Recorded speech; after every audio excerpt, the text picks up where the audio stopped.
eruvchanlik koeffitsiyenti. Xo'p, bu misollar ishlashdan oldin eruvchanlik koeffitsiyenti deb nimaga aytiladi? Eruvchanlik koeffitsiyenti deb ayni haroratda 100 gram erituvchida erigan modda massasiga aytiladi. Eruvchanlik koeffitsiyenti S harfi bilan belgilanadi va uning qiymati ayni haroratda har xil grammlar ko'rinishida bo'lishi mumkin. Xo'p, endi eruvchanlik koeffitsiyentidan foiz topishni formulasini yozib qo'yaman. S ayni bir elementni eruvchanlik koeffitsiyenti bo'lsa, S taqsim S plus 100 bo'lsa, hop, shunda massa bo'lish kelib chiqadi. Agar shu yerda S taqsim S plus 100 ko'paygan 100 bo'lsa, foiz konsentratsiya kelib chiqadi.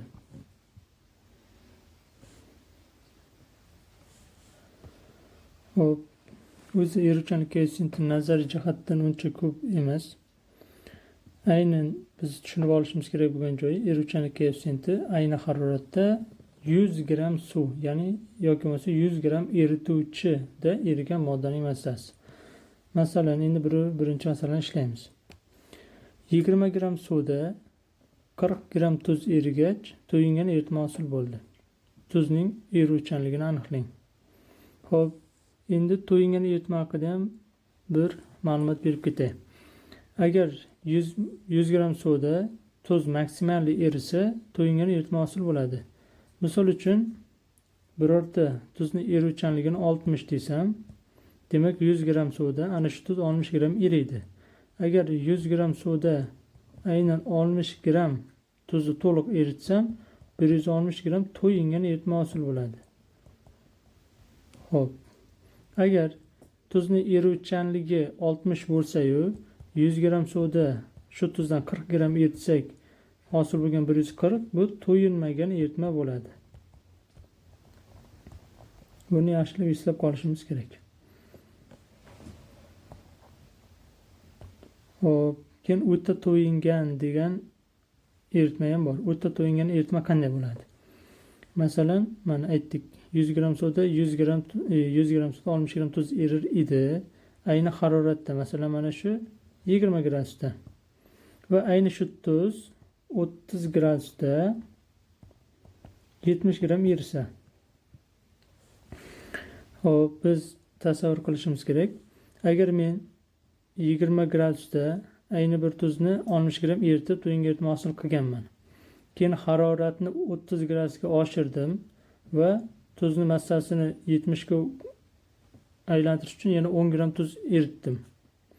Shunda 170 gram to'yingan eritma hosil bo'ladi 30 gradus uchun.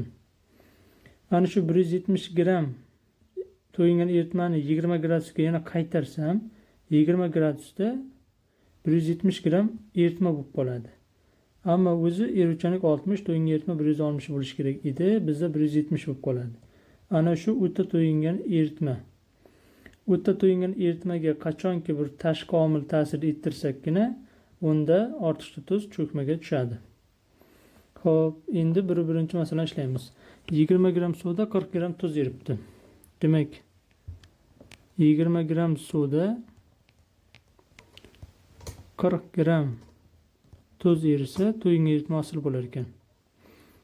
Agar eruvchanlik topish uchun har doim 100 gram erituvchi bo'lishi kerak edi. 100 gram erituvchida, demak, suvda qancha tuz eriydi?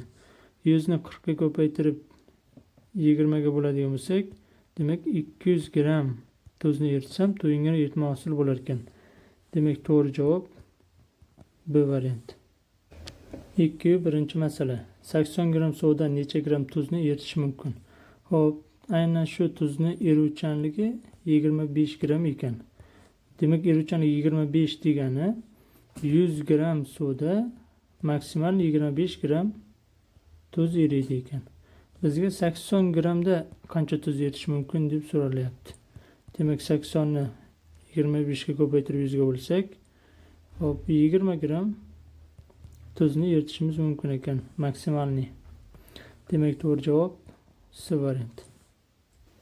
3-birinchi masala. Tuzning eruvchanligi 100 bo'lsa, to'yingan eritmaning foiz konsentratsiyasini aniqlang. Demak, eruvchanlik 100 ekan. Xo'p, eruvchanlik foiz konsentratsiyaga bog'liq formulasi S taqsim S plus 100 ko'paygan 100 edi. Shu formula qo'yadigan bo'lsak, S o'rniga 100 qo'yar ekanmiz, taqsim 100 plus 100 bo'lar ekan, ko'paygan 100. Shu hisoblaymiz. Past umumiy 200. 200 ga 100 qisqaradi, bu yerda 1 qoladi, bu yerga 2 qoladi. 102 ga bo'lsam 50% degan javob chiqar ekan. Demak, to'g'ri javob D varianti. 4-birinchi masala. To'yingan eritmaning foiz konsentratsiyasi 20% bo'lsa, tuzning eruvchanligini aniqlang. Xo'p, foiz konsentratsiyasi 20%. Men buni massa so'lishga o'tkazib ishlasam misolda, massa so'lishi demak teng 0,2 bo'ladi. Demak, endi tuzni eruvchanligini x gram olsam, massa so'lish bilan eruvchanlik bog'liq formulasini qo'yaman. X taqsim x plus 100 teng 0,2. Demak, x teng 0,2x plus 20. Bu yoqqa minus o'tsa 0,8 x teng 20. X teng 20 0,8 bo'lsak 25 gram degan javob chiqar ekan. Demak, to'g'ri javob A varianti. 5-birinchi masala. 80 gram suvdan foydalanib qancha to'yingan eritma hosil qilish mumkin? Eruvchanlik 40. Demak, eruvchanlik 40 bo'lsa, 40 gram tuzni 100 gram suvda maksimal eriydi. Shunda to'yingan eritma 140 gram bo'ladi. Demak, 100 gram suvdan foydalanib 140 gram to'yingan eritma hosil qilishi mumkin ekan. Bizdan esa 80 gram suvdan foydalanib qancha to'yingan eritma hosil qilish mumkin deyilyapti. 80 ni 140 ga ko'paytirib 100 ga bo'lsak 112 gram degan javob chiqar ekan. Demak, to'g'ri javob C varianti. 6-birinchi masala. 60 gram tuzdan foydalanib qanday massali to'yingan eritma hosil qilish mumkin? Demak, eruvchanlik 80. Shunga 100 gram suv qo'shsam 180 gram to'yingan eritma hosil bo'ladi. Demak, 80 gram tuzdan foydalanib 180 gram to'yingan eritma hosil qilishim mumkin. 60 gram tuzdan foydalanib qancha to'yingan eritma hosil qilishim mumkin? 60 ni 180 ga ko'paytirib 80 ga bo'lsam 135 gram degan javob chiqar ekan. Demak, to'g'ri javob B varianti.